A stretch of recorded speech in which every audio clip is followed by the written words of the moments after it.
नमो बुद्धाय, नमो धम्माय, नमो संघाय। मैं भंते धम्म बंधु आज आप सभी के समक्ष उपस्थित हूं एक विशेष विषय के साथ में।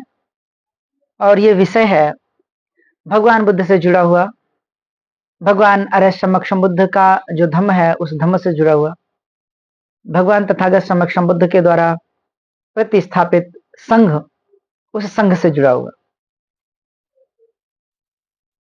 सर्वप्रथम आशा करता हूं आप सभी लोग बहुत कुशल होंगे, बहुत मंगल के साथ होंगे।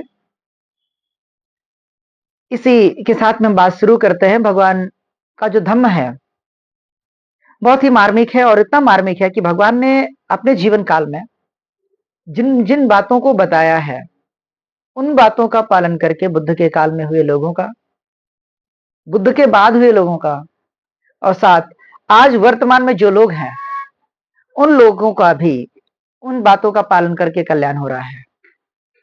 तो ये बात सत्य है कि भगवान बुद्ध के द्वारा बताई गई एक एक बातें बुद्ध के काल में कल्याणकारी थी, बुद्ध के बाद भी कल्याणकारी हैं, और आज भी कल्याणकारी हैं, और आने वाले समय में भी कल्याणकारी होंगे। कारण यह है मित्रों कि बुद्ध ने कहीं पर भी किसी भी व्यक्ति पर दबाव नहीं डाला। साथ ही कारण यह भी है कि बुद्ध ने कभी भी पाखंडवाद, झूठ को फैला नहीं दिया, उसको बढ़ाया नहीं। भगवान तथागत समक्षम बुद्ध ने हमेशा उन बातों की चर्चा किया है कि जो वाकई मनुष्य को मनुष्य से जोड़े, और इस प्रकार से जोड़े कि मनुष्य को यह फील हो कि हमारे पड़ोस में रह रहा अमुक व्यक्ति भी हमसे अलग नहीं है। तो इसलिए बुद्ध का धम्म वाकई ये धम्म बनता है। तो आज हम इसी क्रम में जो चर्चा करने वाले हैं कि हमारे भारत देश में अनेकों भिक्षुगण हैं, बहुत विशाल संघ है।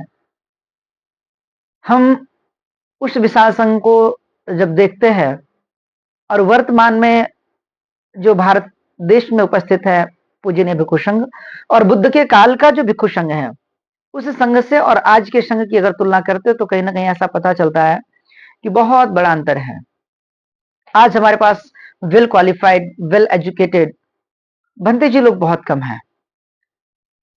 बहुत सारे भंते जी लोग वेल क्वालिफाइड, वेल एजुकेटेड हैं भी, तो उनके दायरे बहुत सीमित हैं। दूसरा, अगर हम बात करते हैं तो हमारे धम्म में युवाओं की संख्या, युवाओं का तात्पर्य है कि तरुण भिक्षुओं की संख्या भी बहुत कम है।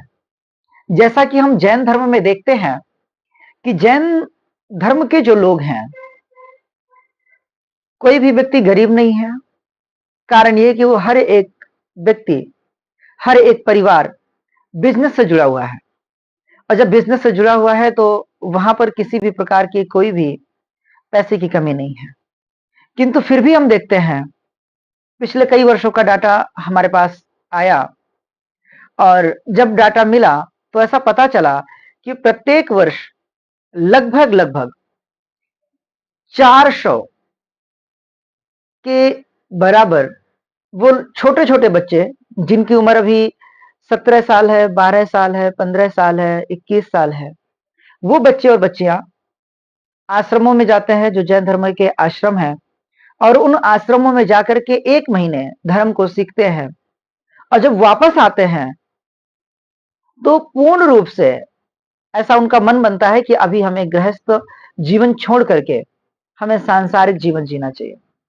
किंतु बुद्धिज्म में ऐसा नहीं है। हम बुद्धिज्म में इस बात का बहुत अभाव देखते हैं कि तरुण भिक्षु बहुत कम है, और जो भी हैं भी तो उनके दायरे बहुत सीमित हैं। दायरे सीमित होने का प्रमुख कारण यह है कि उनके पढ़ने, उनके लिखने, उनके आदि की व्यवस्थाएं नहीं है, उनके रुकने की प्रॉपरली व्यवस्थाएं नहीं है। तो हम सभी लोगों को या हम बौद्धों को विचार करना चाहिए। साथ ही मैं पूजनीय भिक्षु संघ से भी आग्रह करता हूं कि हमें इन बातों पर विशेष चर्चाएं करनी चाहिए बैठ करके, कि हमारे पास बहुत बड़े पैमाने में सेंटर्स हों। विहारों की बात नहीं कर रहा मैं बात कर रहा हूं सेंटर्स की, कि हमारे पास अनेकों सेंटर हों, और ऐसे ऐसे सेंटर हो कि एक एक सेंटर पे लगभग 500 भिक्षु लोग, और भिक्षुओं का तात्पर्य यहां से पुनः मैं कहता हूं कि भिक्षु का तात्पर्य तरुण अवस्था में जो लोग भिक्षु बने, ऐसे भिक्षु संघ हमारा रहे और उस भिक्षु संघ को अध्ययन अध्यापन साथ ही धर्म की शिक्षा उसी विहार पर प्रदान की जाए जहां पर वो रहे। आज हमारे भारत देश में अनेकों विहार है, किंतु वर्तमान में मैं नागपुर की पवित्र पावन भूमि पर हूं और इस पावन भूमि को दीक्षा भूमि के नाम से भी जाना जाता है। दूसरा, ऑरेंज सिटी के नाम से भी जाना जाता है क्योंकि यहाँ पे संतरा बहुतायत प्राप्त होता है। तो इस नागपुर की पावन भूमि पर लगभग लगभग 1838 बुद्ध विहार हैं।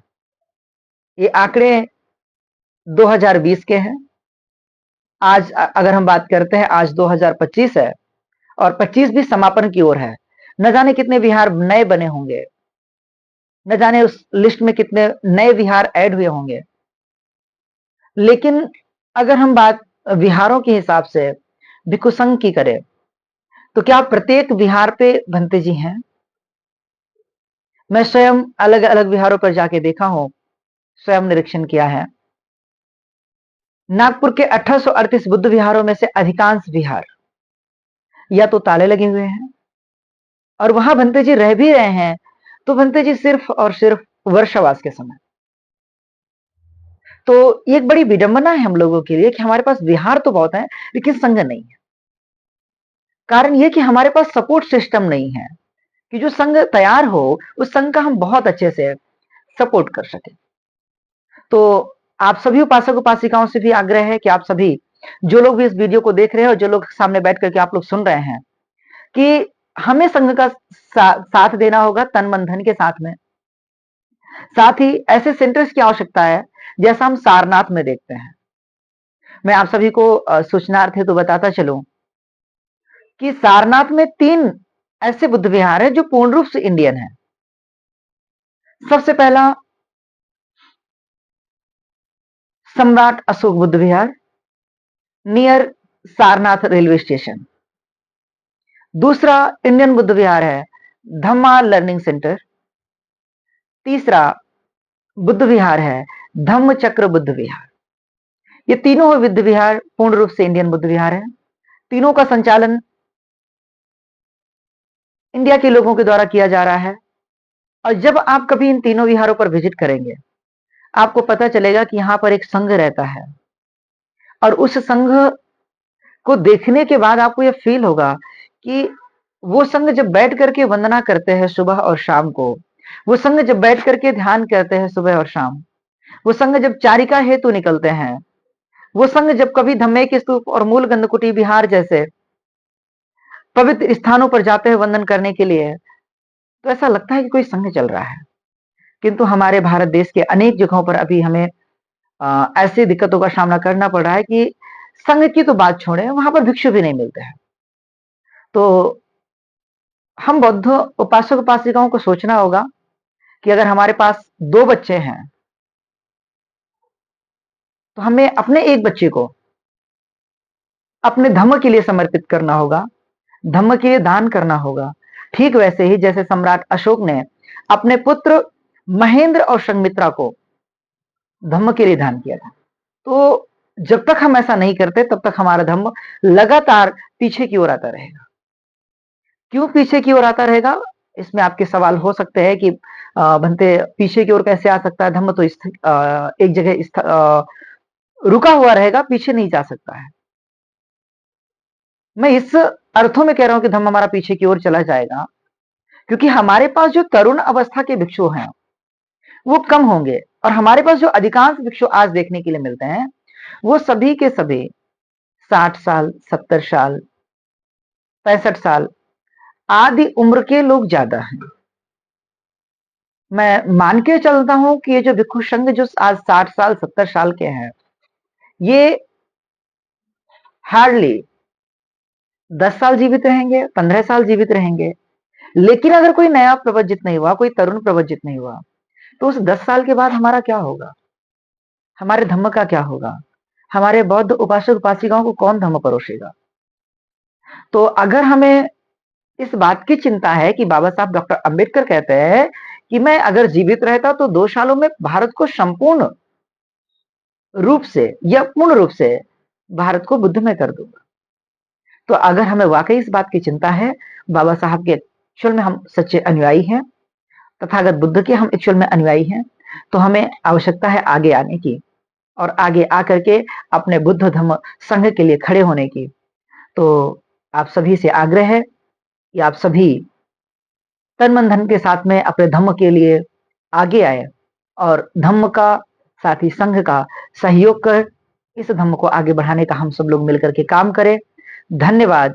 पुनः आप सभी को ये सूचित करते हैं कि हमें संघ निर्माण के लिए काम करना है। संघ का तात्पर्य भिक्षु संघ, और इस निर्माण के लिए हमें अपने जान की बाजियां लगानी पड़े, हमें तन मन धन से सहयोग करना पड़े, तो हमें पीछे नहीं हटना चाहिए। क्योंकि जब हमारे पास बहुत मजबूत भिक्षु संघ होगा, एक एक भिक्षु वेल एजुकेटेड होगा, त्रिपिटक का, अन्य अन्य विषयों का, इतिहास, भूगोल, इंग्लिश, अलग अलग भाषाओं का, तब हमारा भारत देश पुनः बुद्धमय हो सकता है। तो हमें आवश्यकता है तरुण भिक्षुओं की, तरुण अवस्था के लोगों की, उपासक उपासिकाओं के भी जो तरुण उपासक उपासिका है उनको धम्म सिखाने की। तो मैं आशा करता हूं कि आप सभी लोग हमारा इस कार्य में सहयोग करेंगे, और जहां से भी आप इस वीडियो को देख रहे हैं, तो प्लीज अगर आप YouTube पर देख रहे हैं तो लाइक करिए, सब्सक्राइब करिए और लोगों तक शेयर करिए। अगर आप फेसबुक पर देख रहे हैं, फॉलो जरूर करिए। इंस्टाग्राम पर देख रहे हैं, वहां भी फॉलो करिए। और साथ ही इस बात का ध्यान रखें कि इस वीडियो को ज्यादा से ज्यादा शेयर करें। हमारे यूट्यूब, फेसबुक और इंस्टाग्राम तीनों हैंडल्स का नाम है धम्मा टॉक विद अस। तो प्लीज अगले आने वाले वीडियोस को मिस मत करें। धन्यवाद। नमो बुद्धाय। जय भीम।